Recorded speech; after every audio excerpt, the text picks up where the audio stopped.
the 1960s, her face was on every magazine cover. Eyes that could break you, a smile that could save you. Romy Schneider wasn't just famous, she was adored. But fame is a storm that dries you from the inside out. Years passed, roles came and went, applause faded, red carpets grew shorter. She had everything except peace. At 42, she lived in a modest flat in Paris. No makeup, no entourage, just a woman walking quietly among memories louder than the world outside. Some nights she'd sit on the floor of her bedroom, old film reels spinning silently beside her. She'd watch herself, younger, freer, glowing, and whisper, "I miss her," but I never knew her. The phone rarely rang. When it did, it was a voice asking if she'd do just one more interview. She always said no, because Romy was no longer interested in being remembered. She just wanted to feel real before it was too late. But she didn't know yet. Someone was about to walk into her life, not to remind her of who she was, but to show her who she still could be. David was 12 when Romy stopped pretending. She stopped trying to be elegant, stopped trying to be the perfect mother she never had. Instead, she became what she was, a woman with trembling hands and eyes too tired for lies. She loved him more than the world. But love isn't always soft. Sometimes it feels like a knife, especially when it's tangled with guilt. She missed his first school recital. She missed 2 birthdays in a row. He never said it out loud, but she saw it in the way he stopped waiting by the window. One night, he asked her, "Why do you always leave?" She didn't answer, because the truth was, she didn't know how to stay. When David died at 14, climbing a fence impaled by a metal spike, Romy collapsed, inside, quietly, permanently. She touched his hospital bed one last time and whispered, "It should have been me." But grief doesn't make trades. It just sits with you, until you either break or go numb. And Romy? She chose silence. Until one rainy day in a small Paris cafe, a stranger sat across from her and didn't look away. It was raining. Not the dramatic kind, just soft enough to make the windows blur and the world feel far away. Romy sat alone in the corner of a dim Paris cafe. No makeup, no sunglasses, just her and a half-cold espresso. She was used to being left alone. She'd made peace with it. Until he walked in. Mid-40s, worn brown coat, hands rough like someone who worked with them. Not famous, not familiar, but something about his presence made the air feel slower. He didn't ask for an autograph. He didn't even flinch when he saw her face. He just sat at the table across from her, the only empty one, and nodded like he'd been expected. A few minutes passed. Then he spoke. "You look like someone who used to believe in magic." She raised an eyebrow. "You look like someone who still does." He smiled. Not a charming smile, a real one. Quiet, tired, honest. "Sometimes," he said, "it's the broken ones who remember where the light leaks in." She didn't know why, but for the first time in months, she stayed in that cafe long after her coffee turned cold. His name was Julian, and he didn't want anything from her.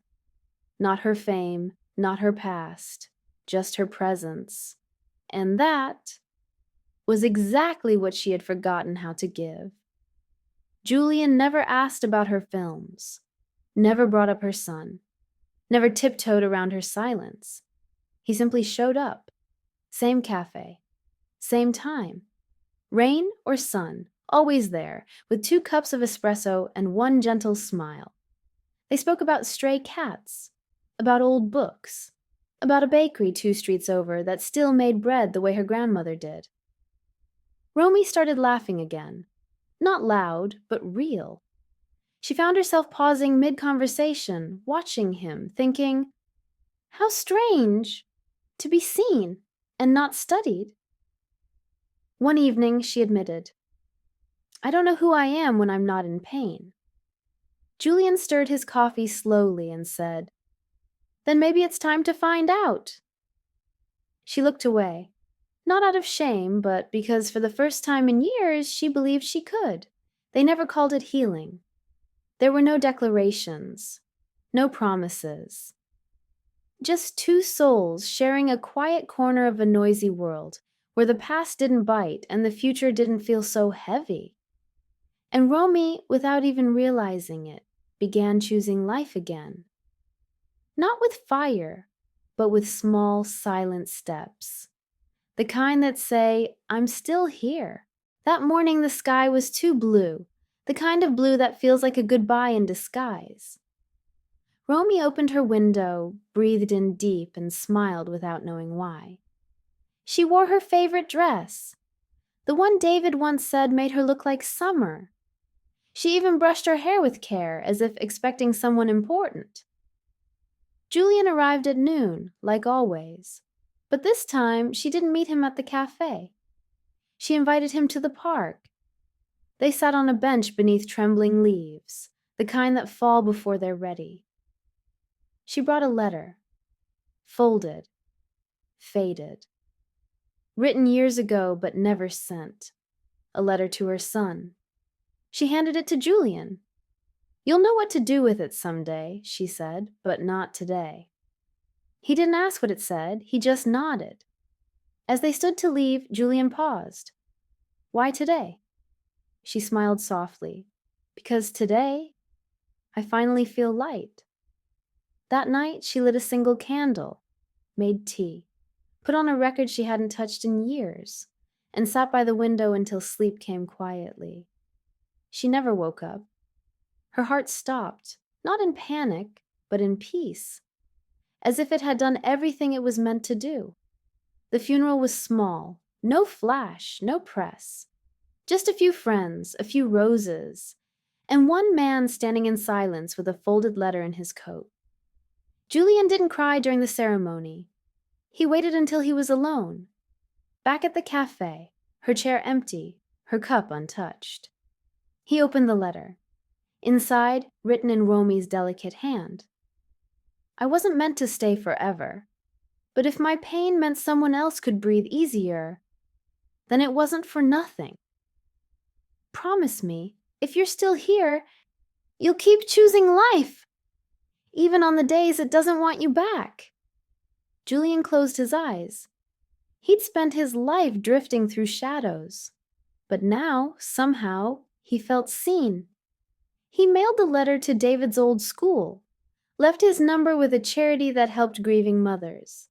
And once, just once, he stood in front of a stage and told a group of strangers that kindness once saved his life.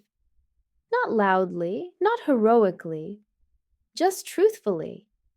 "She changed me," he said, "and she never even tried." Romy didn't get a grand goodbye, but she didn't need one. She had already become something more. Not a star, not a tragedy, a quiet light that never stopped reaching others.